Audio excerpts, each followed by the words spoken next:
পকেটে রেখেছিলেন সদ্য ঘুষ নেয়া 1 লাখ টাকার চকচকে বান্ডিল। ঘুষের টাকা নিয়ে যখন সরকারি ওই কর্মকর্তা নিশ্চিত মেজাজে ছিলেন, ঠিক তখনই ঝড়ের বেগে ঘরে ঢুকলেন দুদক কর্মকর্তারা। পালানোর কোনো পথ ছিল না। ঘুষের টাকা সহ হাতে নাতে ধরা পড়লেন সরকারি কর্মকর্তা ও তার কার্য সহকারী।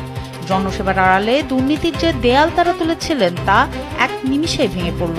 ঘটনাটি ঘটেছে ফেনীর সোনাগাজী উপজেলায়। 5টি সেতু নির্মাণের কাজ শেষ করে বিলের টাকা ছাড় করাতে গিয়ে বিপাকে পড়েছিলেন ঠিকাদার। 12 লাখ টাকা ঘুষ দাবি করেন সেখানকার প্রকল্প বাস্তবায়ন কর্মকর্তা মোহাম্মদ আল সাইদ ও কার্য সহকারী আবু নাসের। এর আগে 5.5 লাখ টাকা পকেটে ভরলেও তাদের লোভ কমেনি। উপায় না পেয়ে ওই ঠিকাদার দ্বারস্থ হন দুদকের। পরিকল্পনা অনুযায়ী 1 লাখ টাকা নিয়ে পিআইও কার্যালয়ে যেতেই তৈরি হয় নাটকীয় পরিবেশ। ছদ্মবেশে থাকা দুদকের দল মুহূর্তেই তাদের ঘিরে ফেলে ঘুষের 1 লাখ টাকা সহ আটক করে। এ ঘটনায় বর্তমানে আটক ওই কর্মকর্তা ও তার কার্য সহকারীর বিরুদ্ধে মামলা দায়ের করে কারাগারে পাঠানো হয়েছে। দুর্নীতির বিরুদ্ধে এমন সাঁড়াশি অভিযান এখন টক অব দ্য টাউন।